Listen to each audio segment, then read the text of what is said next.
ನಮಸ್ಕಾರ, ಎಲ್ಲರಿಗೂ ಕನ್ನಡತಿ ಅಡುಗೆ ಚಾನಲ್ಗೆ ಸ್ವಾಗತ. ಇಲ್ಲಿ ನಾನು ಒಂದು ಬಟ್ಲಾಗಷ್ಟು ನೆನೆಸಿಟ್ಕೊಂಡಿರುವಂಥ ಉದ್ದಿನ ಬೇಳೆಯನ್ನು ತೊಗೊಂಡಿನಿ. ನಾನು ಇದನ್ನೊಂದು 3 ಉದ್ದಿನ ಬೇಳೆಯನ್ನು ತೊಳೆದ್ಬಿಟ್ಟು 3 ಅವರ್ ನೆನೆಸಿಬಿಟ್ಟು ತೊಗೊಂಡಿನಿ.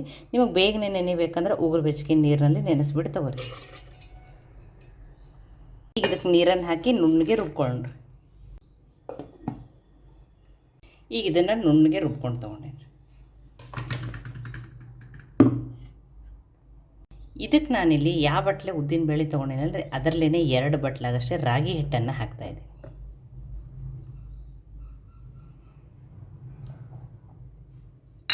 ಒಂದು 2 ಸ್ಪೂನ್ ಆಗಷ್ಟೇ ಅಕ್ಕಿ ಹಿಟ್ಟನ್ನು ಹಾಕ್ತಾಯಿದ್ದೀನಿ. ಈಗ ಇದಕ್ಕೆ 1 ಬಟ್ಲಾಗಷ್ಟೇ ನೀರನ್ನು ಹಾಕ್ತಾಯಿದ್ದೀನಿ. ಈಗ ಇದನ್ನು ಮಿಕ್ಸ್ ಮಾಡ್ಕೊಂಡ್ರಿ. ನೋಡಿ, ಎಲ್ಲ ಹಿಟ್ಟು ಉದ್ದಿನ ಬೇಳೆ ಎಲ್ಲ ನೀಟಾಗಿ ಮಿಕ್ಸ್ ಆಗಲಿ. ಈಗ ಇದನ್ನು ರುಬ್ಕೊಂಡು ತೊಗೋತೇನೆ ರೀ. ಈಗ ಇದನ್ನು ರುಬ್ಬಿ ತೊಗೊಂಡೇನಿ ನೋಡಿರಿ.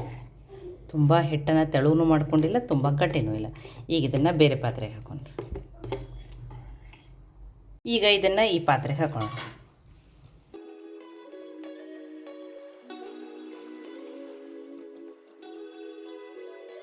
ಈಗ ಇದನ್ನು 4 ಗಂಟೆ ಮುಚ್ಚಿಡ್ತೇನೆ ರೀ. ಈಗ 4 ಗಂಟೆ ಆದಮೇಲೆ ತೆಗೆದುಬಿಟ್ಟು ನೋಡ್ತಾಯಿದ್ದೀನಿ. ನೋಡಿರಿ ಎಷ್ಟು ಚೆನ್ನಾಗಿ ಫರ್ಮೆಂಟೇಷನ್ ಆಗ್ಯದ. ನೋಡಿರಿ, ಜಾಸ್ತಿನೂ ಮಾಡಬೇಡ್ರಿ, ಇಷ್ಟೇ ಸಾಕು.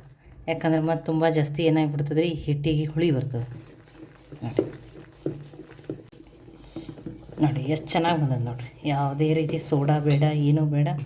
ನೋಡಿ, ಹಿಟ್ಟು ಇದೇ ರೀತಿ ಇರಲಿ ರೀ. ತುಂಬ ತೆಳುವೂ ಬೇಡ, ತುಂಬ ಗಟ್ಟಿನೂ ಬೇಡ. ಈಗ ಇದಕ್ಕೆ ರುಚಿಗೆ ತಕ್ಕಷ್ಟು ಉಪ್ಪನ್ನು ಹಾಕ್ತಾಯಿದ್ದೀನಿ. ಈಗ ಇದನ್ನು ಮಿಕ್ಸ್ ಮಾಡ್ಕೊಂಡ್ರಿ.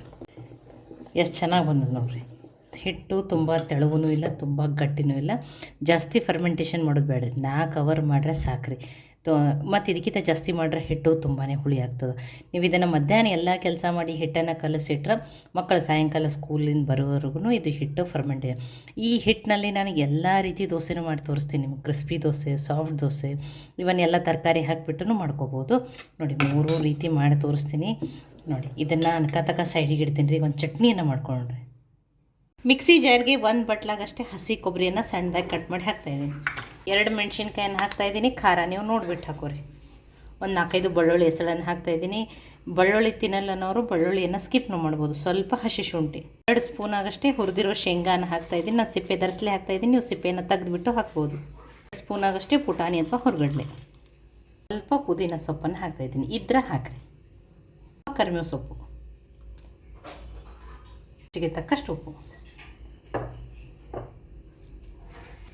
ಈಗ ಇದನ್ನು ಫಸ್ಟ್ ಹಾಗೆ ಗ್ರೈಂಡ್ ಮಾಡಿಕೊಂಡು ಆಮೇಲೆ ನೀರನ್ನು ಹಾಕ್ಕೊಂಡು ನುಣ್ಣಗೆ ರುಬ್ಕೊಂಬರ್ತೀನಿ ರೀ. ಚಟ್ನಿ ತುಂಬ ತೆಳುವೂ ಮಾಡಲ್ಲ, ತುಂಬ ಗಟ್ಟಿನೂ ಮಾಡಲ್ಲ. ಈಗ ಚಟ್ನಿಯನ್ನು ರುಬ್ಬಿ ತೊಗೊಂಡೇನಿ ರೀ. ಇದನ್ನು ಹೀಗೇನು ಸರ್ವ್ ಮಾಡ್ಬೋದು. ಎಣ್ಣೆ, ಸಾಸಿವೆ, ಜೀರಿಗೆ, ಕರಿಬೇವು ಸೊಪ್ಪಿನ ಒಗ್ಗರಣೆ ಹಾಕಿಬಿಟ್ಟು ಸರ್ವ್ ಮಾಡ್ಬೋದು. ನಾನು ಈ ಘಟ್ ಚಟ್ನಿಯನ್ನು ಹಾಗೇ ಸರ್ವ್ ಮಾಡ್ತೀನಿ ರೀ. ಈಗ ತೆವೆನೂ ಕಾಯ್ದದ ನೋಡಿ.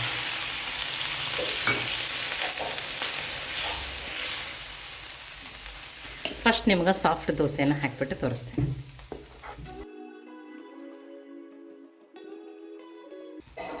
ತುಪ್ಪ, ಎಣ್ಣೆ ನೀವು ಯಾವ್ದು ಬೇಕನ್ನಾದರೂ ಹಾಕೋರಿ. ಮತ್ತು ರಾಗಿ ಹಿಟ್ಟಿನಿಂದ ನೀವು ಯಾವ್ಯಾವ ರೆಸಿಪಿಗಳನ್ನ ಮಾಡ್ತಿರತ್ತೆ ಹೇಳಿನೂ ನನಗೆ ಕಮೆಂಟ್ ಮಾಡಿ ತಿಳಿಸ್ರಿ. ಮತ್ತು ಈ ವಿಡಿಯೋವನ್ನು ಯಾವ ಊರು ಸಿಟಿಯಿಂದ ನೋಡತ್ತಿರತ್ತೆ ಹೇಳಿನೂ ನನಗೆ ಕಮೆಂಟ್ ಮಾಡಿ ತಿಳಿಸ್ರಿ. ನಾನು ನಿಮಗೆ ಧನ್ಯವಾದಗಳನ್ನ ಹೇಳಕ್ಕೆ ಬಯಸ್ತೀನಿ. ಇದನ್ನು ಮುಚ್ಚಿ ಬೇಯಿಸ್ಬಿಟ್ಟು ತೊಗೊಳೋಣ್ರಿ. ಈಗ ತೆಗೆದ್ಬಿಟ್ಟು ನೋಡೋಣ್ರಿ. ನೋಡಿ, ಒಂದು ಸೈಡ್ ಬೇಯ್ದದ, ಇದು ಬೇಯ್ದದ್ರಿ.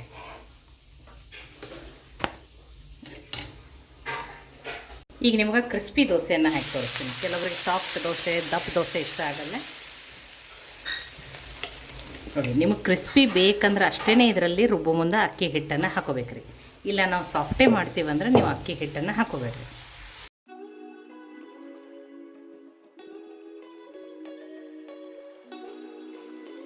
ನೋಡಿ, ಈಗ ಇದು ದೋಸೆ ಕ್ರಿಸ್ಪಿ ಆಗಿದೆ.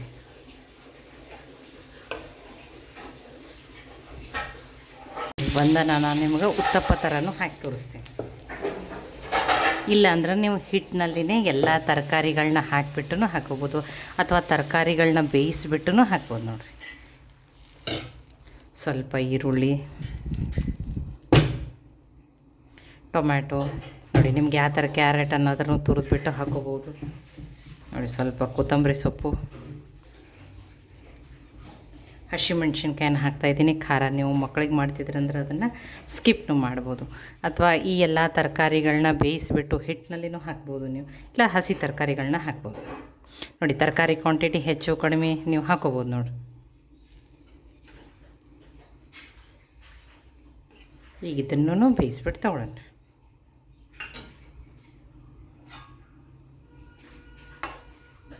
ಎರಡು ಸೈಡ ಬೇಯ್ದದ್ರಿ ನೋಡಿ. ಸ್ವಲ್ಪ ಎರಡು ಬೇಯಿಸ್ಬೇಕು ರೀ, ಆ ತರಕಾರಿ ಕ್ರಿಸ್ಪಿನೆಸ್ಸೂ ಇರ್ಬೇಕು ರೀ, ಅವಾಗ ನೀವು ತಿನ್ನೋ ಮುಂದೆ ಟೇಸ್ಟ್ ಚೆನ್ನಾಗತ್ತೆ.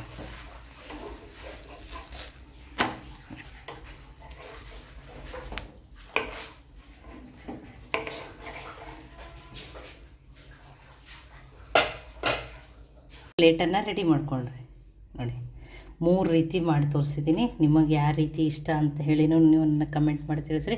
ಕೆಲವರಿಗೆ ಸಾಫ್ಟ್ ದೋಸೆ ಇಷ್ಟ, ಕೆಲವರಿಗೆ ನೋಡಿ ದಪ್ಪ ದೋಸೆ ಇಷ್ಟ ಆಗಲ್ಲ, ಕೆಲವರಿಗೆ ಕ್ರಿಸ್ಪಿ ದೋಸೆ ಇಷ್ಟ ನೋಡಿ.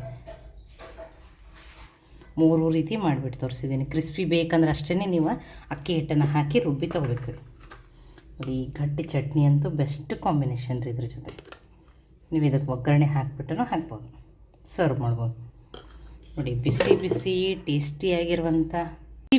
ಟೇಸ್ಟಿಯಾಗಿರುವಂಥ ರಾಗಿ ಹಿಟ್ಟಿನ ದೋಸೆ ರೆಡಿ ಆಗ್ಯಾವ್ರಿ ನೋಡಿ. ಉತ್ತಪ್ಪನೂ ಮಾಡ್ಕೊಂಡಿದ್ದೀನಿ, ಸಾಫ್ಟ್ ದೋಸೆ ಅಥವಾ ಸೆಟ್ ದೋಸೆ ಥರ ಅನ್ಬೋದು. ಕ್ರಿಸ್ಪಿ ದೋಸೆ ನೋಡಿರಿ, ನಾನು ನಿಮ್ಗೆ ಸೌಂಡದಿಂದನೇ ತೋರಿಸ್ತೀನಿ ನೋಡಿ. ಎಷ್ಟು ಕ್ರಿಸ್ಪಿಯಾಗಿ ಎಷ್ಟು ಚೆನ್ನಾಗಿ ಬಂದಾವ ನೋಡಿ. ಅಕ್ಕಿ ದೋಸೆಗಿಂತ ರಾಗಿ ಹಿಟ್ಟಿನ ದೋಸೆ ಆರೋಗ್ಯಕ್ಕೂ ತುಂಬಾ ಒಳ್ಳೆಯದು ರೀ ನೋಡಿ. ನೀವು ಎಣ್ಣೆ ಬೇಡ ಅಂದರೆ ತುಪ್ಪನೂ ಹಾಕೋಬೋದು, ಇಲ್ಲ ಚಟ್ನಿ ಬೇಡ ಅಂದರೆ ಈ ರೀತಿ ಉತ್ತಪ್ಪ ಮಾಡ್ಕೊಂಡ್ಬಿಟ್ಟು ಇದ್ರ ಮೇಲೆ ಶೇಂಗಾ ಚಟ್ನಿ ಪುಡಿನೂ ಹಾಕೋಬೋದು, ಅದನ್ನೂ ಟೇಸ್ಟ್ ಚೆನ್ನಾಗಿರ್ತದೆ ನೋಡಿರಿ. ನಮ್ಮ ಉತ್ತರ ಕರ್ನಾಟಕದ ಸ್ಪೆಷಲ್ ಶೇಂಗಾ ಚಟ್ನಿ ಪುಡಿ ತುಪ್ಪ ಹಾಕ್ಕೊಂಡು ತಿಂದ್ರೂ ಟೇಸ್ಟ್ ಚೆನ್ನಾಗಿರ್ತದೆ. ಈ ರೀತಿ ಮಾಡಿ ಮಕ್ಕಳಿಗೆ ಲಂಚ್ ಬಾಕ್ಸಲ್ಲಿ ಹಾಕಿ ಸಾಸ್ ಜೊತೆನೂ ನೀವು ಇದನ್ನು ಬಾಕ್ಸಿಗೆ ಹಾಕಿ ಕೊಡ್ಬೋದು. ಬಿಸಿ ಟೇಸ್ಟಿಯಾಗಿರುವಂಥ ರಾಗಿ ಹಿಟ್ಟಿನ ದೋಸೆ ರೆಡಿ ಆಗ್ಯಾವ್ರಿ. ನಾನು ಯಾವ ರೀತಿ ನಮ್ಮ ಮನೇಲಿ ಮಾಡ್ತೀನಿ ಅಂತ ಹೇಳಿ ನಾನು ನಿಮಗೆ ಮಾಡಿಬಿಟ್ಟು ತೋರಿಸಿದ್ದೀನಿ. ಈ ರಾಗಿ ಹಿಟ್ಟಿನ ದೋಸೆ, ಉತ್ತಪ್ಪ, ಸೆಟ್ ದೋಸೆ ರೆಸಿಪಿ ನಿಮ್ಗೆ ಇಷ್ಟ ಆಗಿತ್ತಂದ್ರೆ ಲೈಕ್ ಮಾಡಿ, ಶೇರ್ ಮಾಡಿ, ಕಮೆಂಟ್ ಮಾಡಿರಿ. ಖಂಡಿತನೂ ಟ್ರೈ ಮಾಡಿ ನನಗೆ ಹೆಂಗೆ ಬಂದಿತ್ತು ತಿಳಿಸ್ರಿ. ಮತ್ತು ಒಳ್ಳೆಯ ಹೊಸ ರೆಸಿಪಿಗಳಿಗಾಗಿ ಕನ್ನಡತಿ ಅಡುಗೆ ಚಾನಲನ್ನು ಸಬ್ಸ್ಕ್ರೈಬ್ ಮಾಡಿ, ಬೆಲ್ ಐಕಾನ್ ಪ್ರೆಸ್ ಮಾಡಿರಿ. ಈ ವಿಡಿಯೋನ ಹೈಪ್ ಮಾಡಿರಿ, ಇದು ಇನ್ನೂ ಜಾಸ್ತಿ ಜನಕ್ಕೆ ರೀಚ್ ಆಗ್ತದೆ. ಮತ್ತೊಮ್ಮೆ ಎಲ್ಲರಿಗೂ ಧನ್ಯವಾದಗಳು. ನಾಳೆ ಮತ್ತೆ ಹೊಸ ರೆಸಿಪಿ ಜೊತೆ ಸಿಗೋಣ.